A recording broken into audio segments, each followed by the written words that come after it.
Hi, ಎಲ್ಲರೂ ಹೇಗಿದ್ದೀರಾ? ಎಲ್ರಿಗೂ ಸೀಸನ್ ಅನ್ನೋದು ಬಂದಾಗೋಯ್ತು. ಅಂದರೆ ಸೀಸನ್ನು ಮುಗಿತಾ ಬಂತು. ಮಾರ್ಚ್, ಏಪ್ರಿಲ್, ಮೇ 3 ತಿಂಗಳು ಫುಲ್ಲು ಟೈಲರಿಗೆ ಸೀಸನ್ ಇರುತ್ತೆ. ಆಗ ನಮಗೆ ಯಾವುದೇ ಫಂಕ್ಷನಿಗಾಗಲಿ ಎಲ್ಲಿಗೆ ಹೋಗೋದಕ್ಕಾಗಲಿ ನಮಗೆ ಟೈಮ್ ಇರೋದೇ ಇಲ್ಲ. ಈಗ ಸ್ವಲ್ಪ ಬಟ್ಟೆ ಒತ್ತಡ ಕಡಿಮೆ ಇರುತ್ತೆ. ಅಂದರೆ ಜೂನ್ 15ರಿಂದ ಸ್ಟಾರ್ಟ್ ಆಗುತ್ತೆ. ಜೂನ್ 15, ಜುಲೈ, ಆಗಸ್ಟು ಈ ತಿಂಗಳಲ್ಲಿ ಟೈಲರ್ ಕೆಲಸ ಒಂದನ್ನೇ ನಂಬ್ಕೊಂಡ್ರೆ ನೀವು ತುಂಬಾ ಕಷ್ಟ ಆಗುತ್ತೆ. ಅದೆಲ್ಲ ಏನಾಗುತ್ತೆ ಪ್ರಾಬ್ಲಮ್, ನಾನೇ ಸ್ವತಃ ಅನುಭವಿಸಿ ಆಗಿರುವಂಥ ಅನುಭವನ ಈ ವಿಡಿಯೋದಲ್ಲಿ ಹಂಚ್ಕೊಳ್ತೀನಿ. ಈ ಲಾಗನ್ನು ಮಿಸ್ ಮಾಡದೆ ಕೊನೆವರೆಗೂ ನೋಡಿ. ನಿಮಗೆಲ್ಲ ಒಂದು ಮೋಟಿವೇಟ್ ವಿಡಿಯೋನೇ ಅನ್ಬೋದು. ಯಾಕಂದರೆ ನಾನು ಯೂಟ್ಯೂಬ್ಗೆ ಬರೋಕ್ಕಿಂತ ಮುಂಚೆ ಬರೀ ಟೈಲರ್ ಆಗಿದ್ದೆ. ಆ ಟೈಲರ್ ಒಂದೇ ಕೆಲಸನ ನಂಬಿಕೊಂಡು ಅದರಲ್ಲೂ ನಾನು ಮನೇಲಿ ಟೈಲರಿಂಗ್ ಮಾಡೋದ್ರಿಂದ ಎಷ್ಟೆಲ್ಲ ಪ್ರಾಬ್ಲಮ್ ಅನುಭವಿಸಿದೆ, ಅದಕ್ಕೆ ನಾನು ಏನು ಸೊಲ್ಯೂಷನನ್ನು ಕಂಡು ಹಿಡ್ಕೊಂಡೆ ಅಂತೇಳ್ಬಿಟ್ಟು ಈ ವಿಡಿಯೋದಲ್ಲಿ ಹೇಳ್ತೀನಿ. ಜೂನ್, ಜುಲೈ, ಆಗಸ್ಟ್, ಸೆಪ್ಟೆಂಬರ್ ಅಲ್ಲಿ ತನಕ ಸ್ವಲ್ಪ ಬಟ್ಟೆ ಅನ್ನೋದು ಕಡಿಮೆ ಬರ್ತಾ ಇರುತ್ತೆ. ಶಾಪಲ್ಲಿ ಕೆಲಸ ಮಾಡೋರಿಗೆ ಸ್ವಲ್ಪ ಬರ್ಬೋದು, ಅದೇ ಮನೆಯಲ್ಲಿ ಕೆಲಸ ಮಾಡೋರಿಗೆ ಸ್ವಲ್ಪ ಕಡಿಮೆ ಇರುತ್ತೆ. ಆ ಟೈಮಲ್ಲಿ ನಾವು ಕಮಿಟ್ಮೆಂಟ್ ಮಾಡ್ಕೊಂಡಿರ್ತೀವಲ್ವ, ಕೆಲವು ಆರ್ ಡಿ ಕಟ್ಟೋಕ್ಕೆ, ಜ್ಯುವೆಲರಿ ಕಂತು ಕಟ್ಟೋಕ್ಕೆ, ಸಂಘಗಳಿಗೆ ಅಂತ ಮಾಡ್ಕೊಂಡಿರ್ತೀವಿ. ಅದನ್ನೆಲ್ಲ ಹೇಗೆ ನಿಭಾಯಿಸಬೇಕು, ಈ ಟೈಲರಿಂಗ್ ಕೆಲಸ ಜೊತೆಗೆ ಮತ್ತೆ ಏನೆಲ್ಲ ಕೆಲಸಗಳನ್ನು ನಾವು ಮಾಡ್ಬೋದು ಅಂತ ಹೇಳ್ಬಿಟ್ಟು ಈ ವಿಡಿಯೋದಲ್ಲಿ ಹೇಳ್ತೀನಿ. ಬನ್ನಿ ಫ್ರೆಂಡ್ಸ್, ರೇವತಿ ಕನ್ನಡ ಲಾಗ್ಗೆ ಸ್ವಾಗತ. ಹಾಗೆಯೇ ವಿಡಿಯೋದಿಂದ ನಿಮಗೇನಾದರೂ ಉಪಯೋಗ ಆಗಿದ್ದರೆ ಅಥವಾ ಉಪಯೋಗ ಆಗ್ತಾ ಇದ್ದರೆ ಲೈಕ್ ಮಾಡೋದನ್ನು ಮರಿಬೇಡಿ. ಹಾಗೆ ಹೊಸಬ್ರು ನೋಡಿದ್ರೆ ಸಬ್ಸ್ಕ್ರೈಬ್ ಮಾಡ್ಕೊಂಡು ನೋಡಿ. ಬನ್ನಿ ವಿಷಯನ ಮುಂದುವರಿಸೋಣ. ನಾನು 20 ವರ್ಷದಿಂದ ಟೈಲರಿಂಗ್ ಮಾಡ್ತಾಯಿದ್ದೀನಿ.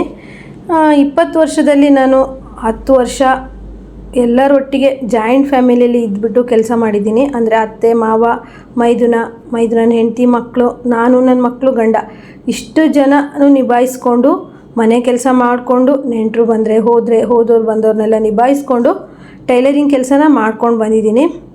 ನನಗೆ 10 ವರ್ಷ ಒಟ್ಟಿಗಿದ್ದಾಗ ಅಷ್ಟೊಂದು ಜೂನ್, ಜುಲೈ, ಆಗಸ್ಟಲ್ಲಿ ಅಷ್ಟೊಂದು ಸಮಸ್ಯೆಗಳು ಕಾಡ್ತಾ ಇರಲಿಲ್ಲ.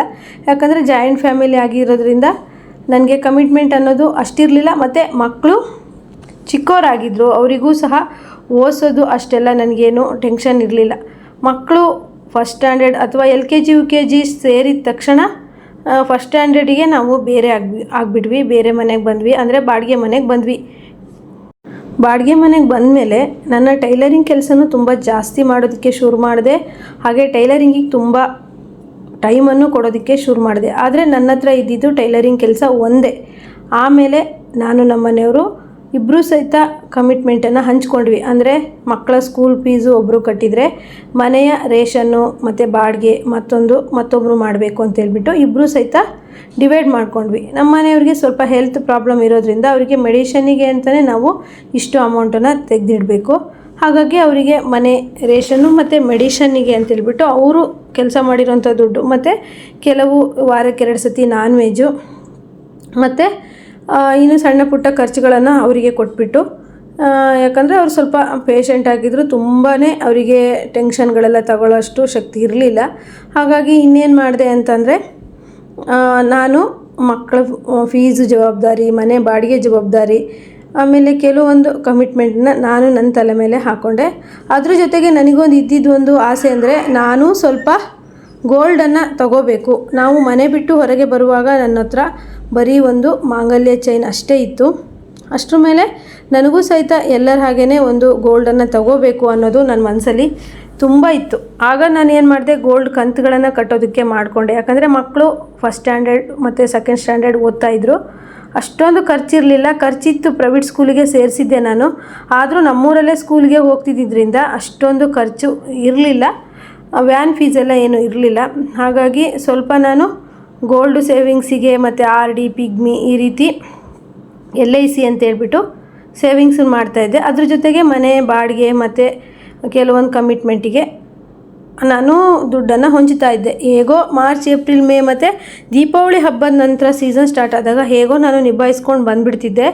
ಆದರೆ ಸೀಸನ್ ಸ್ಟಾರ್ಟ್ ಆದಾಗ ನೋಡಿ, ನಿಜವಾಗೂ ನನಗೆ ಏನು ಅಂತ ಆವಾಗ ಗೊತ್ತಾಗ್ತಿತ್ತು.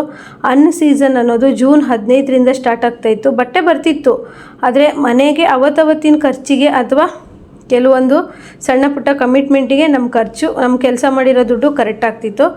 ಆಗ ಜುಲೈ ಮತ್ತು ಆಗಸ್ಟಲ್ಲಿ ತುಂಬಾ ಕಷ್ಟ ಆಗೋದು ನನಗೆ. ಯಾಕಂದರೆ ವಾರದ ಸಂಘಗಳು ಮಾಡ್ಕೊಂಡಿದ್ದೆ, ಹಾಗೆ ತಿಂಗಳ ಸಂಘಗಳನ್ನು ಮಾಡ್ಕೊಂಡಿದ್ದೆ. ನಾನು ಹೇಗಂದರೆ ಕೆಲವು ಸಂಘದಲ್ಲಿ ಲೋನನ್ನು ತಗೊಳ್ಳೋದು, ಸ್ವಲ್ಪ ಗೋಲ್ಡನ್ನು ತಗೊಳ್ಳೋದು, ಆ ಲೋನನ್ನು ನಾನು ಕಟ್ತಾ ಬರೋದು ಅಂಥೇಳಿ ಹಾಗೆ ಮಾಡಿಕೊಂಡು ನಾನು ಬಂಗಾರನ ಮಾಡಿಸ್ಕೊಂಡಿದ್ದಾಗಿತ್ತು. ಒಟ್ಟಿಗೆ ಅಮೌಂಟ್ ತೊಗೊಂಡೋಗಿ ನನಗೆ ಬಂಗಾರನ ತಗೊಳ್ಳೋಷ್ಟು ಆಗ್ತಿರಲಿಲ್ಲ. ಹಾಗಾಗಿ ಮತ್ತು ಸೇವಿಂಗ್ಸ್ ಮಾಡೋದಕ್ಕೂ ಸಹಿತ ಸ್ವಲ್ಪ ಕಷ್ಟ ಆಗ್ತಾಯಿತ್ತು. ಹಾಗಾಗಿ ನಾನು ಯಾವುದಾದ್ರೂ ಸಂಘದಲ್ಲಿ 40-50 ಸಾವಿರ ಲೋನ್ ತಗೊಳ್ಳೋದು, ಅದನ್ನು ನಾನು ಕಟ್ಕೊಳ್ತಾ ಹೋಗಿ ಹಾಗೆ ನಾನು ಗೋಲ್ಡ್ಗಳನ್ನು ಮಾಡಿಕೊಂಡೆ. ಅದು ಜುಲೈ ಮತ್ತು ಆಗಸ್ಟ್ ತಿಂಗಳಲ್ಲಿ ನನಗೆ ತುಂಬಾ ಕಷ್ಟ ಆಗ್ತಾಯಿತ್ತು. ಆ ಕಮಿಟ್ಮೆಂಟನ್ನು ಪೂರೈಸೋಕ್ಕೆ ಇನ್ನೊಂದು ಕಡೆ ನಾನು ಸಾಲ ಮಾಡಬೇಕಿತ್ತು. ನಾನು ಮಾಡಿರೋ ತಪ್ಪನ್ನು ನೀವು ಮಾಡಬಾರ್ದು. ಟೈಲರ್ ಕೆಲಸ ಮಾಡೋರು, ಟೈಲರಿಂಗನ್ನೇ ನಂಬ್ಕೊಂಡಿರೋರು ಅಂತ ಹೇಳ್ತಾ ಇರೋದು. ಆಗ ನಾನು ಮತ್ತೊಂದು ಕಡೆ ಅಂದರೆ ಕೆಲವೊಂದು ಕಮಿಟ್ಮೆಂಟಿಗೆ ನಾನು ಫ್ರೆಂಡ್ಸ್ ಹತ್ರ ಇವ್ರ ಹತ್ರ ಸಾಲಗಳನ್ನು ಮಾಡಿಕೊಂಡು ನೆಕ್ಸ್ಟು ದೀಪಾವಳಿ ನಂತರ ಅಂದರೆ ಅಕ್ಟೋಬರ್ ನಂತರ ನವಂಬರ್ ಅಷ್ಟೊತ್ತಿಗೆ ನಮಗೆ ಕೆಲಸಗಳು ಚೆನ್ನಾಗಿ ಬರೋ ಟೈಮಲ್ಲಿ ಆ ಸಾಲಗಳನ್ನು ತೀರಿಸ್ತಾ ಇದ್ದೆ, ಕಮಿಟ್ಮೆಂಟ್ಗಳನ್ನೆಲ್ಲ ಸರಿ ಮಾಡ್ಕೊಳ್ತಿದ್ದೆ.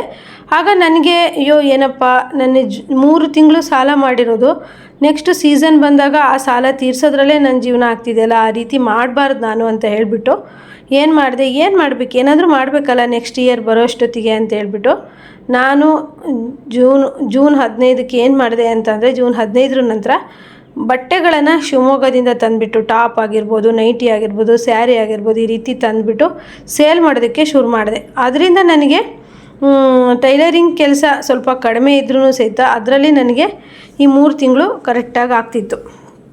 ಆಮೇಲೆ ಇನ್ನೂ ನನಗೇನಾಯಿತು ಅಂತಂದಾಗ ಏನಪ್ಪ ಇದು ಅಂದರೆ ಸ್ವಲ್ಪ ವರ್ಷ ಮಾಡಿದೆ, ಚೆನ್ನಾಗಾಯಿತು ನನಗೆ ಈ ಕೆಲಸ ಜೊತೆಗೆ ಆ ಕೆಲಸನೂ ಚೆನ್ನಾಗಾಯಿತು. ಕಸ್ಟಮರು ನನಗೆ ಒಳ್ಳೆ ಸಿಕ್ಕಿದ್ರು. ನಾವು ದಿಢೀರಂತ ಮನೆ ಚೇಂಜ್ ಮಾಡಬೇಕಾಗಿ ಬಂತು. ಆಗ ಈಗ ನಾವಿರೋ ಮನೇಲಿ ಎದುರುಗಡೆ ರೋಡ್ ಆಗಿರೋದ್ರಿಂದ ಮತ್ತು ಮಿಲ್ ಇರೋದ್ರಿಂದ ಬಟ್ಟೆಗಳನ್ನು ನಾವು ಪ್ಯಾಕ್ ಇಲ್ಲದೇ ಇಟ್ಕೊಳ್ಳೋಕೆ ಬರೋದಿಲ್ಲ. ಯಾಕಂದರೆ ಧೂಳಾಗಿ ಬೇಗನೆ ಹಾಳಾಗುತ್ತೆ ಮತ್ತು ಜಾಗದ ಅಭಾವ ಸಮೇತ ನಮಗೆ ತುಂಬಾ ಇತ್ತು. ಹಾಗಾಗಿ ಈ ಮನೆಗೆ ಬಂದಮೇಲೆ ಆ ಕೆಲಸ ಸಮೇತ ನಿಲ್ಲಿಸ್ಬಿಟ್ಟೆ. ಆಮೇಲೆ ಏನು ಮಾಡೋದಪ್ಪ ಅಂತೇಳಿ ಯೋಚನೆ ಮಾಡ್ತಿದ್ದಾಗ ಈ ಮಳೆಗಾಲ ಬಂದಾಗ ಇಲ್ಲೆಲ್ಲ ಮಲೆನಾಡು ಸೈಡ್ ಆಗಿರೋದ್ರಿಂದ ಮಳೆಗಾಲ ಬಂದಮೇಲೆ ರೈತರು ಫುಲ್ಲು ಗದ್ದೆ ಕೆಲಸದಲ್ಲೇ ಇದ್ಬಿಡ್ತಾರೆ. ಶುಂಠಿ ಆಗಿರ್ಬೋದು, ಗದ್ದೆ ಆಗಿರ್ಬೋದು, ತೋಟ ಆಗಿರ್ಬೋದು ಅಂತ ಅಲ್ಲಿರ್ತಾರೆ. ಬಟ್ಟೆ ಹೊಲಿಸೋಕ್ಕೆ ತುಂಬ ಕಡಿಮೆ ಬರ್ತಾ ಇರ್ತಾರೆ. ಆ ಟೈಮಲ್ಲಿ ನಮ್ಮೂರಲ್ಲಿ ಹೀಗಿರುತ್ತೆ ಮಲೆನಾಡು ಸೈಡಲ್ಲಿ.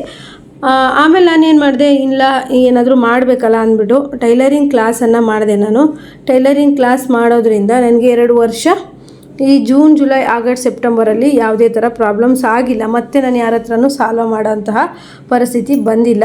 ಆಮೇಲೆ ಟೈಲರಿಂಗ್ ಕ್ಲಾಸ್ ಚೆನ್ನಾಗೇ ನಡೀತಾ ಇತ್ತು. ನಾನೇನು ಮಾಡಿದೆ, ಅದಕ್ಕೆ ಸ್ವಲ್ಪ ಜಾಗನೇ ತುಂಬ ಕಡಿಮೆ ಇತ್ತು. ಯಾಕಂದರೆ ಮನೇಲೇ ಟೈಲರಿಂಗ್ ಕ್ಲಾಸು ಮಾಡಿಕೊಂಡು ಕಷ್ಟ ಆಗ್ತಿತ್ತು. ಹೊರಗಡೆ ಮಾಡೋಣ ಅಂದರೆ ಮಕ್ಕಳು 10th ಮತ್ತು ಹಾಗೆಯೇ ಓದ್ತಾ ಇದ್ದಿದ್ದರಿಂದ ಸುಮ್ಮನೆ ಮನೆಯಿಂದ ಅಂಗಡಿ ಬಾಡಿಗೆ, ಮನೆ ಬಾಡಿಗೆ ಅಂತ ಹೆವಿ ಆಗುತ್ತೆ ಅಂದ್ಬಿಟ್ಟು ನಾನು ಮನೆಯಲ್ಲೇ ಮಾಡಿದೆ. ಆಮೇಲೆ ನನಗೆ ಬಂದಂಥ ಐಡಿಯಾ ಅಂದರೆ ಯೂಟ್ಯೂಬ್ ಚಾನಲ್ ಮಾಡೋದು. ಯೂಟ್ಯೂಬ್ ಚಾನಲ್ ಮಾಡೋದ್ರಿಂದ ಸ್ವಲ್ಪ ಪರವಾಗಿಲ್ಲ, ನಾವು ಟೈಲರಿಂಗ್ ಮಾಡ್ತಾ ಅನ್ಸೀಸನಲ್ಲೂ ಸಹಿತ ಅರ್ನಿಂಗ್ಸ್ ಮಾಡ್ಬೋದು ಅಂತ ಹೇಳಿಬಿಟ್ಟು ಯೂಟ್ಯೂಬ್ ಚಾನಲ್ ಸ್ಟಾರ್ಟ್ ಮಾಡಿದೆ. ಆದರೂ ಸಹಿತ ಟೈಲರಿಂಗ್ ಕ್ಲಾಸನ್ನು ನಿಲ್ಲಿಸಲಿಲ್ಲ ನಾನು. ಮತ್ತು ನನಗೆ ಒಂದು ಆಫರ್ ಬಂದಿತ್ತು ಧರ್ಮಸ್ಥಳ ಸಂಘದಿಂದ ಕಲಿಸೋದು. ಅಲ್ಲಿಗೂ ಸಹಿತ ನಾನು ಹೋದೆ ಅನ್ಸೀಸನಲ್ಲಿ. ಆಗ ಸಮೇತ ನನಗೆ ಅನ್ಸೀಸನ್ ಹೇಗೋ ಕವರ್ ಆಯಿತು. ಎಲ್ಲರಿಗೂ ಈ ಸಮಸ್ಯೆ ಇರುತ್ತೆ. ಅನ್ಸೀಸನಲ್ಲಿ ನಾವು ಕಮಿಟ್ಮೆಂಟ್ ಮಾಡ್ಕೊಂಡಿದ್ದಕ್ಕೆ ಕಟ್ಟೋಕ್ಕಾಗದೆ ಸಾಲ ಮಾಡೋವಂಥ ತುಂಬ ಜನ ಇದ್ದಾರೆ. ಆದರೆ ನನಗೇನಾಯಿತು, ನಾನು ಟೈಲರಿಂಗ್ ಕ್ಲಾಸ್ ಮಾಡ್ತಾಯಿದ್ದೆ, ಏನೂ ಪ್ರಾಬ್ಲಮ್ ಇಲ್ಲ, ಚೆನ್ನಾಗೇ ನಡೀತಾ ಇತ್ತು. ಆದರೆ ನಾನು ಯೂಟ್ಯೂಬ್ ಸ್ಟಾರ್ಟ್ ಮಾಡಿ ಅದರಲ್ಲಿ ಅರ್ನಿಂಗ್ಸ್ ಬರೋವರೆಗೂ ಟೈಲರಿಂಗ್ ಕ್ಲಾಸ್ ಅನ್ನೋದನ್ನು ನಿಲ್ಲಿಸಿಲ್ಲ. ಯೂಟ್ಯೂಬ್ ಅರ್ನಿಂಗ್ಸ್ ಬರೋಕ್ಕೆ ಸ್ಟಾರ್ಟ್ ಆದಮೇಲೆ ಜಾಸ್ತಿ ವೀಡಿಯೋಸ್ ಎಲ್ಲ ಹಾಕಬೇಕಲ್ವ ನಾನು. ಹಾಗಾಗಿ ನಾನೇನು ಮಾಡಿದೆ, ಟೈಲರಿಂಗ್ ಕ್ಲಾಸನ್ನು ನಿಲ್ಲಿಸಿದೆ. ಈಗ ನಾನು ಯೂಟ್ಯೂಬ್ ಚಾನಲಿಗೆ ಡೈಲಿ ವೀಡಿಯೋಸ್ ಹಾಕ್ತೀನಿ. ಹಾಗೆ ಗ್ರೋತ್ ಸಹ ಚೆನ್ನಾಗಿದೆ. ಅದೆಲ್ಲ ನಿಮ್ಮೆಲ್ಲರ ಸಪೋರ್ಟಿಂದ. ಈಗ ನಾನು ನೋಡಿ, ಈ ಸಲ ಜೂನ್ ಇವತ್ತು 13-14 ಬಂತು. ಇನ್ನು ನಮಗೆ ಅನ್ಸೀಸನ್ ಅನ್ನೋದು ಬರುತ್ತೆ. ಆದರೆ ಮೊದಲಷ್ಟು ಬಟ್ಟೆ ಏನೂ ಕಡಿಮೆ ಬರುತ್ತೆ. ಆದರೆ ಈ ಟೈಮಲ್ಲೆಲ್ಲ ಹೇಗಂದರೆ ಬಟ್ಟೆ ಕೊಡ್ತಾರೆ, ಇವತ್ತೇ ಬೇಕು ನಾಳೆನೇ ಬೇಕು ಅಂತ ಇಸ್ಕೊಂಡು ಹೋಗೋರಿರಲ್ಲ. ಹಾಗೆ ಹೊಲಿದಿಟ್ಟಿದ್ದೀವಿ ಅಂತ ಹೇಳಿದ್ರು ಸಹಿತ ಬರೋದು ತುಂಬಾ ಕಡಿಮೆ. ಆದ್ದರಿಂದ ನಮ್ಗೆ ಇವತ್ತೇ ದುಡ್ಡು ಸಿಗುತ್ತೆ, ನಾಳೆನೇ ದುಡ್ಡು ಸಿಗುತ್ತೆ ಅಂತ ಹೇಳೋಕ್ಕೆ ಬರೋದಿಲ್ಲ. ಹಾಗಾಗಿ ಯೂಟ್ಯೂಬ್ ಚಾನಲಿಗೆ ನಾನು ಡೈಲಿ 1 ಅಥವಾ 2 ವೀಡಿಯೋಸ್ ಹಾಕ್ತೀನಿ. ಹಾಗೆಯೇ ಈಗ ಅನ್ಸೀಸನಲ್ಲೂ ಸಹಿತ ನನಗೆ ಸ್ವಲ್ಪ ಅಮೌಂಟು ಬರೋ ಥರ ಆಗಿದೆ. ಈಗ ನನಗೆ ಅನ್ಸೀಸನ್ ಪ್ರಾಬ್ಲಮ್ ಇಲ್ಲ. ಹಾಗಾಗಿ ಯಾರೆಲ್ಲ ಟೈಲರಿಂಗ್ ಕೆಲಸ ಮಾಡ್ತೀರೋ ಒಂದೇ ಕೆಲಸನ ನಂಬ್ಕೊಂಡಿರಬೇಡಿ. ಅಂದರೆ ಸೀಸನಲ್ಲಿ ಓಕೆ, ನಮಗೆ ಸೀಸನಲ್ಲಿ ತುಂಬ ಬಟ್ಟೆ ಬರುತ್ತೆ, ಆದರೆ ಬರೀ ಟೈಲರಿಂಗೇ ಮಾಡ್ತೀವಿ ಅಂತ ಹೇಳಿ ಕೂರಬೇಡಿ. ನಿಮಗೆ ಇದ್ರ ಜೊತೆಗೆ ಅನ್ಸೀಸನಲ್ಲಿ ನೀವೇನು ಮಾಡಿ ಅಂತಂದರೆ, ಸ್ಕೂಲ್ ಯೂನಿಫಾರಮ್ ಹೊಲಿಯೋದು ಕಲ್ತೀರಿ, ಯೂನಿಫಾರಮ್ ಹೊಲ್ಕೊಡಿ. ಹಾಗೆ ಸ್ಯಾರಿ ಕುಚ್ಚು ಮತ್ತು ಜಿಗ್ಜಾಗು ಫಾಲು ಮತ್ತು ಕೆಲವರಿಗೆ ಸಾಧ್ಯ ಆದರೆ ಟೈಲರಿಂಗ್ ಮೆಟೀರಿಯಲ್ಸ್ ಸಹಿತ ತೊಗೊಬಂದು ಇಟ್ಕೊಂಡು ಸೇಲ್ ಮಾಡ್ಬೋದು. ಹಾಗೆ ಬಟ್ಟೆ ಸೇಲು ಒಳ್ಳೆ ಆಪ್ಷನ್ ಅನ್ಬೋದು. ಬಟ್ಟೆ ಸೇಲ್ ಸಹಿತ ಮಾಡ್ಬೋದು. ಬಟ್ಟೆ ಸೇಲು ಮಾಡುವಾಗ ನನಗೆ ಏನು ಒಂದು ಒಳ್ಳೆ ಪ್ರಾಫಿಟ್ಟು ಅಂದರೆ, ಈಗ ನೋಡಿ ಜುಲೈ ತಿಂಗಳಲ್ಲಿ ವರಮಹಾಲಕ್ಷ್ಮಿ ಬಂದುಬಿಡುತ್ತೆ, ತುಂಬ ಜನ ಬಟ್ಟೆ ತಗೊಳ್ತಾರೆ. ಹಾಗೆ ಗೌರಿ ಹಬ್ಬ ಬಂದುಬಿಡುತ್ತೆ, ತುಂಬ ಜನ ಸ್ಯಾರೀಸ್ ತಗೊಳ್ತಾರೆ. ನಮಗೆ ಬಟ್ಟೆ ಇಲ್ಲ ಅಂತೇಳಿ ಅಂದ್ಕೊಳ್ಳೋದೇ ಬೇಡ, ಅದೇ ಸ್ಯಾರೀಸನ್ನ ನಮಗೆ ಹೊಲಿಯೋದಕ್ಕೆ ಕೊಡ್ತಾರೆ, ಟಾಪು ಹೊಲಿಯೋದಕ್ಕೆ ಕೊಡ್ತಾರೆ. ಹಾಗಾಗಿ ಕೆಲಸ ಅನ್ನೋದು ಅಲ್ಲಿ ಬಂದುಬಿಡತ್ತೆ. ಯಾರಿಗೆಲ್ಲ ಜಾಗ ಇದೆ, ಚೆನ್ನಾಗಿ ಅವಕಾಶ ಇದೆ ಮನೇಲೆಲ್ಲ ಅನ್ನೋರು, ನೀವು ಬಟ್ಟೆ ತಂದುಬಿಟ್ಟು ಸೇಲ್ ಮಾಡಿ ಸಹಿತ ಅನ್ಸೀಸನಲ್ಲಿ ಆರಾಮಾಗಿ ದುಡಿಬೋದು. ಇಲ್ಲ ನಾನೊಂದು ಯೂಟ್ಯೂಬ್ ಚಾನಲ್ ಮಾಡ್ತೀನಿ ಅಂತ ಅನ್ನೋರು ಸಹಿತ ಯೂಟ್ಯೂಬ್ ಚಾನಲನ್ನು ಈ ಟೈಮಲ್ಲಿ ಸ್ಟಾರ್ಟ್ ಮಾಡಿ ಒಳ್ಳೆ ಗ್ರೋತ್ ಮಾಡ್ಕೋಬೋದು. ನನಗೀಗ ಯೂಟ್ಯೂಬ್ ಚಾನಲ್ ಮಾಡಿದ್ದೀನಿ, ಅದರಲ್ಲೂ 2 ಚಾನಲ್ ಇದೆ. ಒಂದು RG ಟೈಲರಿಂಗ್ ಕ್ಲಾಸು ಮತ್ತು ರೇವತಿ ಕನ್ನಡ ವ್ಲಾಗ್ ಅಂತೇಳಿ 2 ಚಾನಲಿಗೂ ವೀಡಿಯೋಸ್ ಹಾಕ್ತೀನಿ. ಹಾಗೆ ಇನ್ಸ್ಟಾಗೆ ವೀಡಿಯೋಸ್ ಹಾಕ್ತೀನಿ. ಹಾಗೆ ಹೀಗೆ ಟೈಮ್ ಆಗುತ್ತೆ, ಹಾಗೆ ನಮಗೂ ಸಹಿತ ಅರ್ನಿಂಗ್ಸ್ ಅನ್ನೋದು ಸ್ವಲ್ಪ ಆಗ್ತಾ ಇರುತ್ತೆ. ಹಾಗಾಗಿ ನಾನು ಹೇಳೋದು, ಹಾಗಾಗಿ ಒಂದೇ ಕೆಲಸನ ಯಾವತ್ತೂ ನಂಬ್ಕೊಂಡಿರಬೇಡಿ. ಅದ್ರ ಜೊತೆಗೆ ಇನ್ನೂ ಸಣ್ಣ ಪುಟ್ಟ ಕೆಲಸಗಳನ್ನು ಸಹಿತ ನೀವು ಮಾಡಿಕೊಂಡ್ರೆ ಅನ್ಸೀಸನ್ನ ನೀವು ಹೇಗಾದರೂ ಸರಿ ಮಾಡ್ಕೋಬೋದು. ಟೈಲರಿಂಗ್ ಕ್ಲಾಸು ಬೆಸ್ಟ್ ಆಪ್ಷನ್ನು ಮಾಡ್ಬೋದು. ಟೈಲರಿಂಗ್ ಕ್ಲಾಸು ಸಹಿತ ಅಕಸ್ಮಾತು ಮಿಷನ್ಗಳಿಗೆಲ್ಲ ಇನ್ವೆಸ್ಟ್ ಮಾಡಬೇಕು ಅನ್ನೋಂಗಿದ್ರೆ, ನೀವು ಯಾರೆಲ್ಲ ಟೈಲರಿಂಗ್ ಕಲಿಯೋಕ್ಕೆ ಬರ್ತಾರೆ ಅವರಿಗೆ ನೀವು ಮನೆಯಲ್ಲಿ ಒಂದು ಮಿಷನ್ ಇಟ್ಕೊಳ್ಳೋಕೆ ಹೇಳಿ, ಕಟ್ಟಿಂಗ್ ಹೇಳ್ಕೊಡಿ ಮತ್ತು ಕೈಯಲ್ಲಿ ಸ್ಟಿಚ್ ಮಾಡೋದನ್ನು ಹೇಳ್ಕೊಡಿ. ಅದನ್ನು ಅವರು ಮನೇಲಿ ಹೋಗಿ ಸ್ಟಿಚ್ ಮಾಡಲಿ. ಆ ರೀತಿ ಮಾಡೋದ್ರಿಂದನೂ ಸಹಿತ ಟೈಲರಿಂಗ್ ಕ್ಲಾಸ್ ಮಾಡ್ಬೋದು. ಹಾಗೆ ಬಟ್ಟೆ ಸೇಲ್ಸ್ ಮಾಡ್ಬೋದು, ಅಥವಾ ಜ್ಯುವೆಲರಿ ಅಂದರೆ ರೋಲ್ಡ್ ಗೋಲ್ಡ್ ಜ್ಯುವೆಲರಿ ಇರುತ್ತಲ್ಲ ಅದನ್ನು ಸಹಿತ ಸೇಲ್ ಮಾಡ್ಬೋದು. ಹಾಗೆ ನಿಮಗೆ ಅನ್ಸೀಸನಲ್ಲಿ ಬಟ್ಟೆ ಬರಲ್ಲ ಅಂದರೆ, ನೀವೇನಾದ್ರು ಓದಿದ್ದೀರಾ ಅಂದರೆ ಟ್ಯೂಷನ್ ಸಹಿತ ಮಾಡ್ಬೋದು. ನಮ್ಮ ಫ್ರೆಂಡೇ ಒಬ್ಬರು ಟ್ಯೂಷನ್ ಮಾಡೇ ಅವರು ಮನೆಯಲ್ಲೇ 10,000 ರೂಪಾಯಿ ದುಡಿತಾರೆ ತಿಂಗಳಿಗೆ. ಅವ್ರು ಯಾವುದೇ ಥರ ಯಾವ ಸ್ಕೂಲು ಎಲ್ಲಿಗೂ ಹೋಗಲ್ಲ, ಮನೆಯಲ್ಲೇ ಟ್ಯೂಷನ್ ಮಾಡಿ ದುಡಿತಾರೆ. ಹಾಗಾಗಿ ಎಲ್ಲ ಟೈಮಿಗೂ ನಾವಂತೂ ಮದುವೆ ಆಗಿ ಮಕ್ಕಳಿರೋರು ಅಥವಾ ಬಾಡಿಗೆ ಮನೇಲಿ ಇದ್ದೀವಿ ಅಂತ ಅಂದರೆ ಬೇರೆ ಯಾವುದೂ ನಮಗೆ, ಈಗ ಟೈಲರಿಂಗ್ ಮಾಡಿ ಗದ್ದೆ ಕೆಲಸ ಸಹಿತ ಮಾಡ್ತಾರೆ ಕೆಲವೊಬ್ರು, ಅವ್ರಿಗೆ ಅದರಿಂದ ಅರ್ನಿಂಗ್ಸ್ ಅನ್ನೋದು ಬರ್ತಾ ಇರುತ್ತೆ. ಏನೂ ಇಲ್ಲ, ನಾವು ಸಿಟಿಯಲ್ಲಿದ್ದೀವಿ, ಬ್ಲೌಸ್ ಬಂದರೆ ತಾನೇ ಹೊಲಿಬೇಕು, ಇಲ್ಲ ಅಂದರೆ ಹೊಲಿಯೋಕ್ಕಾಗಲ್ಲ ಅನ್ನೋರು, ನೀವು ಈ ರೀತಿಯೆಲ್ಲ ನೀವು ಟೈಲರಿಂಗ್ ಜೊತೆ ಕೆಲಸಗಳನ್ನು ಮಾಡಿದ್ರೆ ಅರ್ನಿಂಗ್ಸ್ ಅನ್ನೋದನ್ನು ಆಗುತ್ತೆ. ಮತ್ತು ಎಲ್ಲೂ ಯಾವಾಗಲೂ ಸಹಿತ ದುಡ್ಡಿನ ಪ್ರಾಬ್ಲಮ್ ಬರಲ್ಲ ಅಂತ ಹೇಳ್ತಾ ಈ ವಿಡಿಯೋನ ಇಲ್ಲಿಗೆ ಮುಗಿಸ್ತಾ ಇದ್ದೀನಿ. ವಿಡಿಯೋ ಇಷ್ಟ ಆದರೆ ಲೈಕ್, ಶೇರ್, ಕಮೆಂಟ್ ಮಾಡಿ. ನೆಕ್ಸ್ಟ್ ವಿಡಿಯೋದೊಂದಿಗೆ ಮತ್ತೆ ಬರ್ತೀನಿ. ಎಲ್ರಿಗೂ ಬಾಯ್.